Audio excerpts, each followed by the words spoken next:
O primeiro turno das eleições municipais de 2016, que elegerão prefeitos e vereadores em todo o país, está marcado para o dia 2 de outubro, primeiro domingo do mês. Os debates que antecedem as votações deste ano foram ampliados pela reforma eleitoral advinda da Lei 13.165 de 2015. Entre os principais assuntos discutidos pelo país estão o financiamento de campanhas, os limites da propaganda eleitoral, a prestação de contas e o combate às irregularidades no pleito.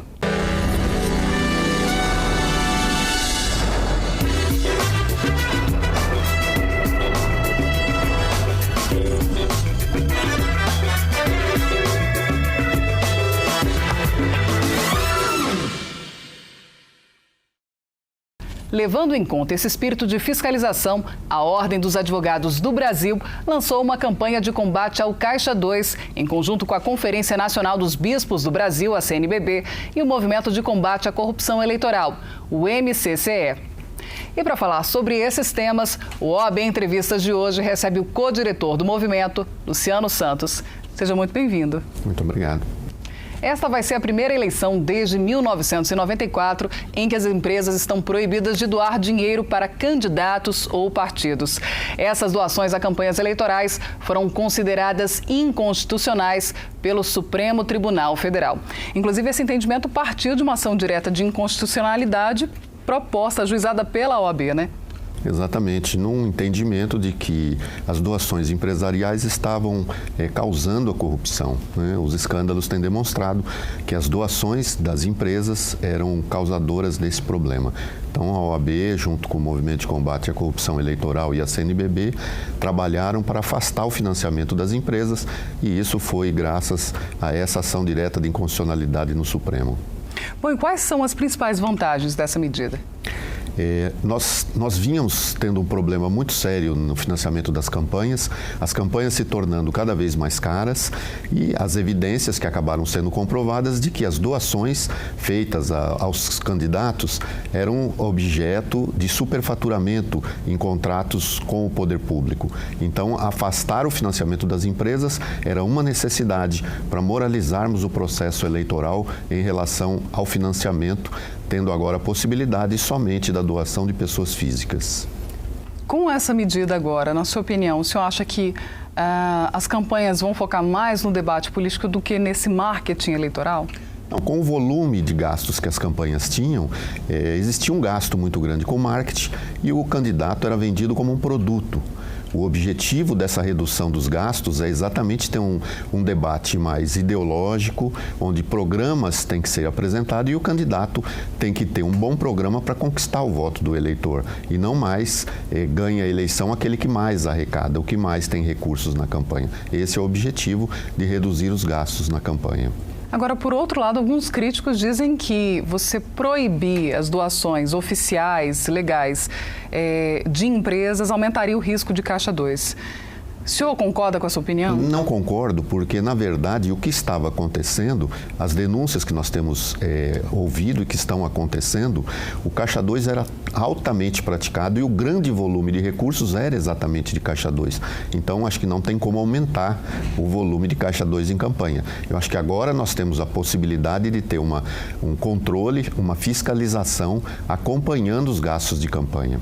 Mas por falar em Caixa 2, a OAB, junto com a CNBB e o movimento, lançaram essa campanha de combate à prática e também tem feito vários eventos de conscientização. Você pode falar um pouquinho desses eventos, de orientação, conscientização sobre a prática? O Movimento de Combate à Corrupção Eleitoral já tinha uma constituição de comitês espalhados pelo Brasil. A Ordem dos Advogados, trazendo esse debate e a formação dos comitês contra o Caixa 2, amplia muito essa quantidade de comitês, a participação da CNBB também é importante, com a sua capilaridade, as paróquias que sempre foram muito ativas nesse trabalho de acompanhar as eleições, vai fazer um acompanhamento dos gastos de campanha e poder analisar e verificar nas candidaturas se existe ou não a prática de Caixa 2. Nós temos nesse ano o limite de gastos de campanha. Os candidatos deverão informar à Justiça Eleitoral até 72 horas todas as arrecadações, as doações que eles receberem. Então, o eleitor, o cidadão, ele vai poder monitorar o candidato, daquilo que ele está arrecadando e o limite que ele tem de gastos de campanha. Então, ele vai poder visualizar a campanha e, se houver uma ostentação, se a campanha estiver ostentando um valor acima daquele permitido pela legislação eleitoral, está caracterizado o Caixa 2 e aí isso deve ser objeto de uma denúncia ao Ministério Público, que será feito, acolhido por esses comitês. O cidadão, ele não tem a capacidade postulatória, ele não pode representar diretamente na Justiça Eleitoral. Quem tem essa capacidade são só os partidos, as coligações e o Ministério Público. Então, nós vamos receber essas denúncias através dos comitês e encaminhar ao Ministério Público para que faça a investigação de que se houve efetivamente Caixa 2 naquelas campanhas. E como é que vão funcionar os comitês? Eles estão abertos o tempo inteiro? As paróquias vão receber também, vão fazer esse movimento de conscientização? Como é que vai funcionar a campanha? Essa dinâmica dos comitês mesmo é quem decidem os horários e como é que eles funcionam, mas o cidadão deve entrar em contato, saber como é que é esse funcionamento e fazer esse contato para fazer as denúncias. Nós vamos ter uma sinergia entre o OAB e a sociedade civil de outras formas, a própria igreja, outros movimentos que estejam agregados para receber essas denúncias nos municípios onde acontecem as eleições. Você tinha explicado um dos indícios da prática de Caixa 2. Existem outros indícios que a população pode identificar além dessas campanhas vultosas? Então, o eleitor ele deve ficar atento para o gasto do candidato. Como eu disse, ele tem limites, né, de gasto, como não tinha no passado. Agora já está pré-determinado, ele pode acessar o site do TSE e visualizar quanto o candidato pode gastar no município. Ele vai analisar quantas pessoas o candidato está usando na sua campanha, o material que está sendo usado, os veículos. Tudo isso é um indício do que ele está gastando na campanha. Com essas informações, ele pode juntar esse material todo, gravar, fotografar, pegar o material que o candidato está utilizando, que tudo isso servirá como prova para que o Ministério Público faça a investigação sobre os gastos daquela candidatura, daquele candidato.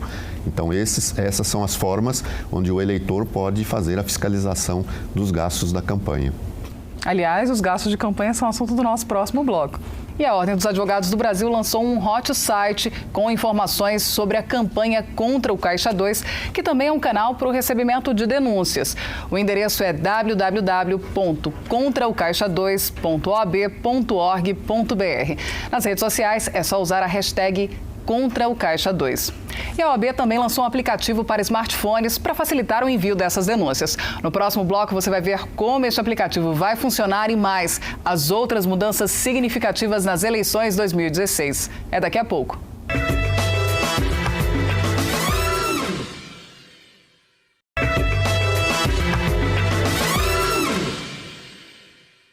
A Ordem dos Advogados do Brasil vem lutando contra a corrupção no nosso sistema político eleitoral e promovendo debates em prol de pleitos limpos, transparentes e mais propositivos.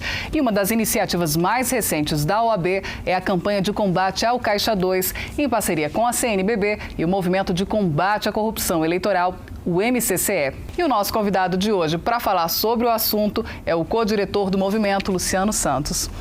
Doutor Luciano, no primeiro bloco a gente falava sobre a importância de se denunciar. Inclusive agora a OAB lançou um aplicativo para smartphones para receber essas denúncias. Como é que ele vai funcionar? Então, o aplicativo ele é um instrumento, uma ferramenta muito boa e prática. Hoje todo mundo usa o smartphone. Ele pode ali fazer o seu registro, o fato que está acontecendo e encaminha para a central da OAB. E essa denúncia será encaminhada para o local onde a denúncia, onde o fato ocorreu. Então, o Ministério Público vai receber a denúncia e vai poder promover, então, a investigação e a representação necessária para apurar essa denúncia. O senhor pode contar para a gente um pouco dos eventos que estão sendo promovidos por meio da campanha de combate à Caixa 2? Foram organizadas inaugurações dos comitês, né? Vários estados fizeram esse lançamento. Nós tivemos Campo Grande, Mato Grosso do Sul, tivemos Vitória do Espírito Santo, Manaus, no Amazonas. Os estados estão fazendo o lançamento desses comitês exatamente para que a população tenha conhecimento da existência deles e possa, assim, encaminhar as suas denúncias. Também têm sido feitas palestras, congressos de orientação? Sim, vários seminários estão sendo realizados, em conjunto também com o Conselho Federal de Contabilidade, numa parceria que está sendo desenvolvida para orientar a população sobre os gastos de campanha, as formas de conhecimento de como funciona o processo eleitoral. Bom, as denúncias vão ser recebidas pelas paróquias, pelos comitês do MCCE e também pelas subseções da OAB, né? Exatamente. Todos esses locais estarão aptos e organizados para receber as denúncias. O cidadão, portanto, deve buscar as subseções da OAB, né, que centralizarão o recebimento dessas denúncias, porque também essas denúncias, a grande participação que a OAB tem também é de preparar a forma técnica de apresentar essas denúncias ao Ministério Público. Então, isso ajuda muito, por isso a OAB tem um papel importante. E elas vão ser analisadas antes de serem encaminhadas pelo Ministério Público? Quem recebe a denúncia já vai fazer uma preparação, obtendo as provas necessárias para ajudar na investigação do Ministério Público. Então, ela pode ser elaborada, né, o objetivo é exatamente esse, que a parte jurídica possa ser melhorada para ser encaminhada ao Ministério Público já com fundamentação para que o Ministério Público possa promover as representações. Qual a importância do eleitor, da população fazer essas denúncias? O controle social, ele facilita o combate à corrupção? Se a população não participa, a Justiça Eleitoral, que é quem cuida da eleição, ela não tem a estrutura para poder fazer toda essa fiscalização. Então, a participação do cidadão é muito importante, porque o cidadão é quem está acompanhando o processo eleitoral, seja qualquer um dos problemas que aconteça durante a eleição. Ele quem é assediado, ele quem vai receber o candidato. Então, o cidadão ele tem condições de acompanhar tudo o que está acontecendo na eleição. E não adianta também só depois ficar reclamando de tudo o que acontece na sua cidade, no estado ou no país. Tem que ter uma participação ativa e é isso que se espera do cidadão. Bom, nós havíamos falado sobre fiscalizar esses gastos de campanha. Inclusive, ele é um tema fundamental, central dessa reforma eleitoral recente, né? Agora, existe um teto para os gastos da campanha. Sim, a legislação eleitoral já falava em limitar os gastos da campanha, mas o Congresso, quem deveria fazer isso, acabou nunca realizando. O limite sempre ficou por conta dos partidos. Agora, com essa alteração, o próprio Tribunal Superior Eleitoral já calcula esses gastos nos municípios. Ele é o limite de 70% dos gastos do ano anterior.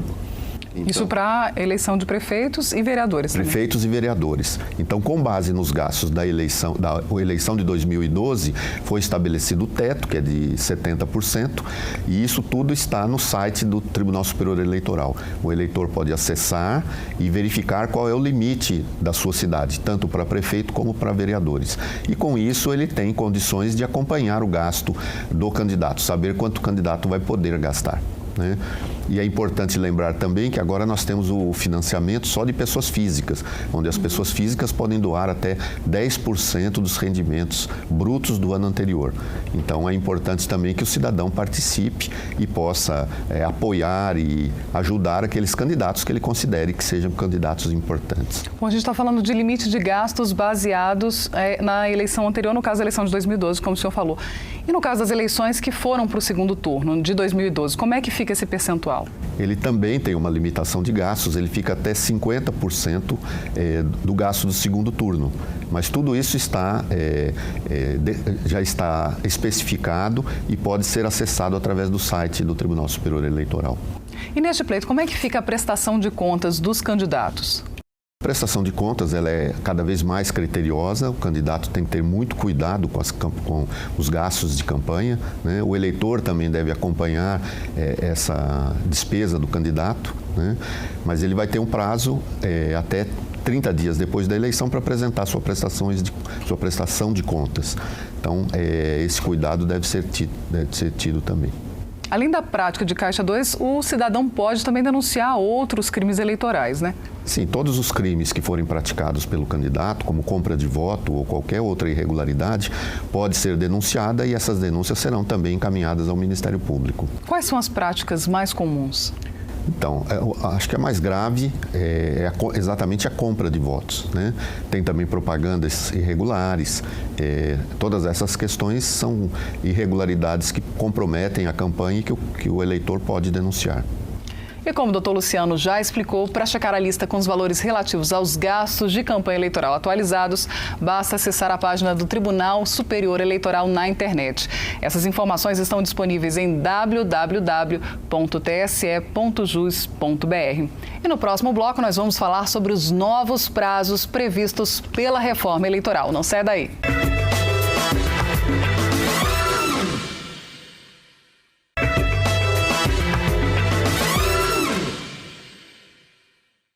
Este ano, a disputa pelas prefeituras e câmaras municipais terá várias novas regras promovidas pela Lei 13.165 de 2015.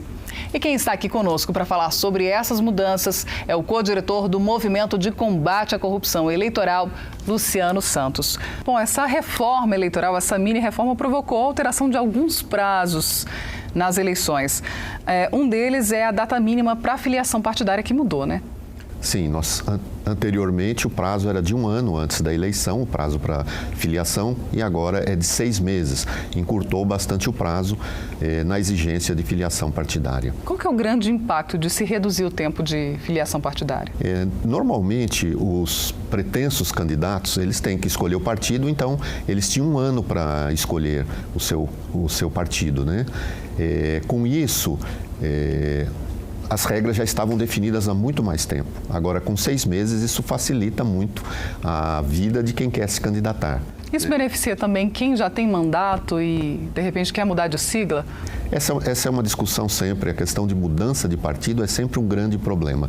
Nós temos hoje um número muito grande de partidos e uma discussão sobre essa possibilidade de troca de partido ou não. Não é uma coisa muito saudável a troca de partido constante como acontece no Brasil. Verdade. E com relação às convenções das legendas, por falar em partido, as convenções das legendas para lançar os candidatos e também para definir como vão ser as coligações, também mudou esse prazo, né? Sim, anteriormente as convenções começavam em junho, dia 20 de junho, agora foram postergadas para o dia 20 de julho e vai até o dia 5 de agosto, né? Então, todos esses prazos foram encurtados. É verdade. E também tem um outro prazo que é com relação ao de registro de candidatos, né? Nesse caso, o prazo já foi dilatado. Também, aí o prazo passou para até o dia 15 de agosto, é o prazo onde os partidos e os candidatos têm para registrar as suas candidaturas. Bom, e por falar em registro de candidaturas, agora tem uma outra grande novidade, que agora políticos eles podem se lançar pré-candidatos, coisa que era proibida anteriormente. Ao mesmo tempo que encurtou o prazo de campanha oficial, se abriu a possibilidade da pré-campanha. E isso se tornou uma prática que ainda não era conhecida e que nesse ano acabou acontecendo e com uma indefinição de saber o que o candidato podia fazer ou não. De qualquer forma, eles puderam inaugurar um tempo de falar de candidaturas sem estar oficialmente registrado como candidatos. E agora o que eles podem fazer ou falar como pré-candidatos? Essa definição não ficou muito clara, né? Se estabeleceu que eles poderiam falar sobre as candidaturas sem pedir voto. A grande restrição que existia é de não poder pedir voto. Eles poderiam enaltecer a pessoa, o que eles já fizeram, o que pretendem fazer, mas sem pedir voto. Ou seja, agora não tem mais propaganda antecipada, né? O que seria considerado propaganda antecipada. Exatamente. E eles podem também usar as redes sociais? Sim, acho que a grande ferramenta que se tem utilizado são as redes sociais, onde pode se promover debates, né? Troca de informações. Também houve mudança na data de início oficial das campanhas eleitorais, né? Sim, a partir de agora, o prazo oficial para iniciar as campanhas é dia 16 de agosto. Então, a partir do dia 16 de agosto é que se pode fazer a propaganda. Esse período todo ele caiu pela metade, né? Encurtou bastante. E o objetivo alegado na mini-reforma era exatamente diminuir os gastos de campanha. Antes eram 90 dias, passou-se para 45 dias. Quais são as vantagens e desvantagens disso?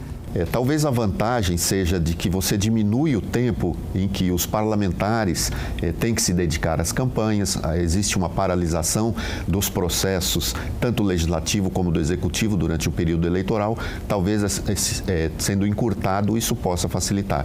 Mas, por outro lado, ele prejudica aquelas novas candidaturas, porque beneficia quem já tem mandato. Quem já é conhecido. Quem né? já é conhecido, já tem uma estrutura para fazer campanha.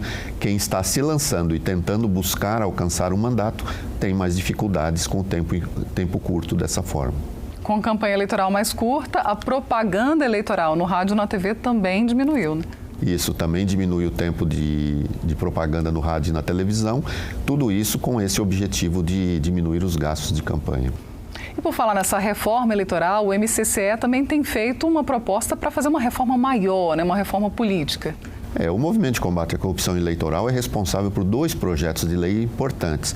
O primeiro foi a Lei 9840, que é a lei que caça candidatos que compram votos, e depois a Lei da Ficha Limpa, que foi também um grande marco nesse processo. São os 2 principais projetos de lei de iniciativa popular, né? Exatamente, com a colaboração da OAB, da CNBB, que sempre foram bons parceiros nesses projetos. E aí, depois de toda essa discussão, chegou-se ao entendimento de que era necessário uma reforma política, um projeto mais amplo, e é o que vem sendo desenvolvido, está atualmente coletando assinaturas, tem aproximadamente 1 milhão de assinaturas já coletadas para fazer essa reforma política. Nós temos questões que precisam ser resolvidas. Mesmo tendo o Supremo afastado o financiamento empresarial das campanhas, não houve uma regulamentação para que houvesse uma substituição. Nós ficamos agora somente com financiamento de pessoas físicas e o fundo partidário.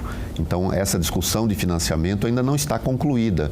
Existe, inclusive, uma PEC no Senado discutindo a reforma política. Então, esse é um projeto mais amplo que precisa um maior debate e um maior aprofundamento. Quais são as outras principais propostas do projeto de vocês? Então, nós discutimos o sistema de eleger no parlamento.